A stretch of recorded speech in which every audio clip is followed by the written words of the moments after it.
महासंघ का राष्ट्रीय प्रधान महासचिव होने के नाते और लोक जनशक्ति पार्टी का राष्ट्रीय महासचिव होने के नाते आप सबको इस बात के लिए मैं क्षमा याचना करता हूं कि आप लोग जिस तरीके से दूर दूर से हमारे बुलावे में आए हैं और आज, लेकिन अच्छी बात यह है कि हमारे बीच में पार्टी के senior member of parliament Arun Bharti साहब और मैडम संधान जो कि सबसे यंगेस्ट मेंबर ऑफ पार्लियामेंट है इंडिया की, जोरदार ताली बजाइए उनके लिए।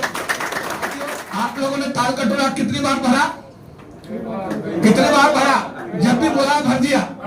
विज्ञान भवन आपने कितनी बार भर दिया? इंडिया गेट में किसी को याद मिलती नहीं मिलती, पर आपको मिलती है जब आप अपना वहां पर संधान यात्रा निकालते हैं। ये बात सही है? रामला मैदान आपने कितनी बार भरा? 97, 98, 99 सब भरा नहीं भरा? अब मैं आपको एक बात कह रहा हूं, अगर आप सबने मेरे को लोक जनशक्ति पार्टी में भेजा है तो पूरे देश में पार्टी को मजबूत करना आपका भी धर्म और जिम्मेदारी बनती है। समझ नहीं आता?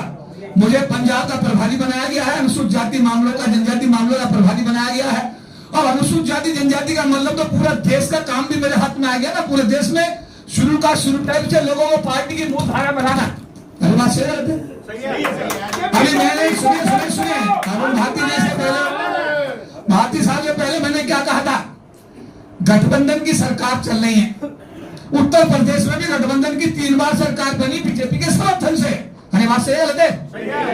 तो भाई मेरे, अगर गठबंधन का जमाना है तो चिराग पासवान से यंग एनर्जेटिक और डायनेमिक और एक ऐसे बाप का बेटा जिसने 50 साल भारत की राजनीति में दलित मूवमेंट को मजबूत करने का काम किया है, तो क्या हम सबकी जिम्मेदारी बनती है कि हम इधर उधर न झांके और हम मजबूत करें चिराग पासवान जी के हाथ को। ताली बजाओ। हमारे समाज की है, हमारे समाज की है। और एक ऐसे लीडर की पार्टी है रामविलास पासवान जी की, जिनका नाम बाबा साहब के बाद काशीराम के साथ तीसरा नाम किसका आता है? अरे आता नहीं आता? ये सही है? तो भाई मेरे, अब इसमें भी सर्टिफिकेट की जरूरत नहीं है, किंतु की जरूरत नहीं है। अब करना यह है कि पंजाब मजबूत करना है, हिमाचल भी मजबूत करना है। हिमाचल के लोग सुन लो, हिमाचल को मजबूत करना है, जम्मू कश्मीर वाले जम्मू कश्मीर को मजबूत करेंगे। सुनो, मैं आऊंगा, हमारे एससी मोर्चे के राष्ट्रीय अध्यक्ष भारती साहब साथ होंगे, अरुण भारती साहब जब भी समय देंगे, जो भी हमारे सीनियर लीडर देंगे। अरे सही बात है, रहता है। और विशेष रूप से उत्तर प्रदेश में काम करने की जरूरत है। विशेष रूप से उत्तर प्रदेश में ज्यादा काम करने की जरूरत है। बिहार से लगा हुआ स्टेट है। अरे बात सही रहते है? काम करोगे? करोगे? हाथ उठा के बताओ, करोगे? जाते थे कि हमें मदद करो, हमारे अब वो दूसरे मुख्यमंत्री आ गई है और उनका कहना जैन धर्म के लोगों का कोई परहेज नहीं है। वो कह रहे हमें तो मुख्यमंत्री के पास जाना है, हमें पार्टी से मतलब नहीं है। समझ में आई बात नहीं? तो वो कह रहे हमें तो हमारा धर्म का काम बढ़ना चाहिए, हमारे लोगों का काम होना चाहिए। तो भाई मेरे, एक गांव की कहावत है कि नाच के देश रहना चाहिए ना रहना चाहिए। अरे भाई एक बात बताओ, जब हमारे लोगों में समस्या आती है तो हम एससी आयोग के चेयरमैन के पास भाग के जाते हैं। जब पीएल पुनिया चेयरमैन थे तो कांग्रेस के थे और अब वो मकवाना जी हैं, वो किसके? वो बीजेपी के। उससे पहले विजय सुंदर शास्त्री वाराणसी वाले, वो बीजेपी के थे। ये बात सही गलत है? और भाई मेरे, रामचंद्र कठेरिया भी बीजेपी के थे और आज भी जो चेयरमैन है वो बीजेपी के। तो हमें तो फिर बीजेपी के पास जाना पड़ रहा, नहीं पड़ा, जाना पड़ा, नहीं पड़ा। अब पार्लियामेंट्री कमेटी के चेयरमैन इसी हॉल में आए थे 1 महीने पहले। अरे आए थे नहीं आए थे? फग्गन सिंह कुलस्ते जी आए थे। कितने लोग हाथ उठा कर बता रहे थे इस मौके बारे में? ठीक है। अब वो किस पार्टी के हैं सांसद है? वो बीजेपी के। हमारी समस्या जब होती है तो हमें उसके पास जाना ही है जो सत्ता में बैठा हुआ है, जिसके पास पावर है। बस ये गलत है? ऐसे गलत है?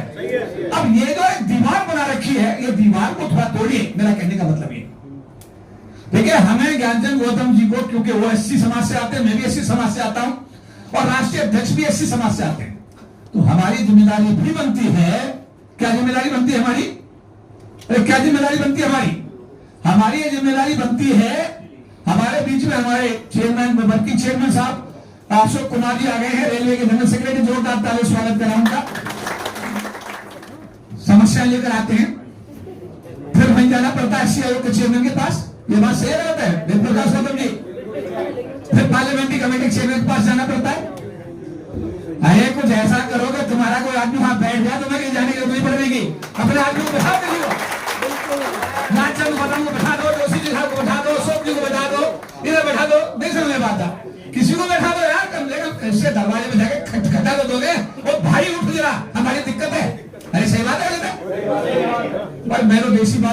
समझ में ना अगर कोई गलत लगे तो बचा दीजिए, समझ में है।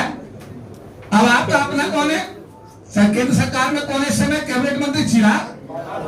चिराग पासवान जी की धरोहर क्या है? वो स्वर्गीय रामविलास पासवान जी के पुत्र हैं। वैसे है और इत्तेफाक ये है कि आज सरकार के अंदर अपनी एक मजबूत पोजीशन भी रखते हैं।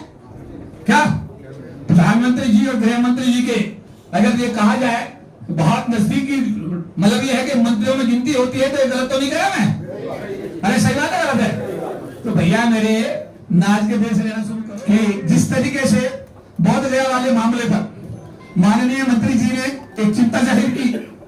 माननीय मंत्री जी ने खुद कहा कि चौधरी जी इस पर एक अपना बनाओ, इस पर आप अपना बनाइए, इस पर पूरा डिटेल लाइए।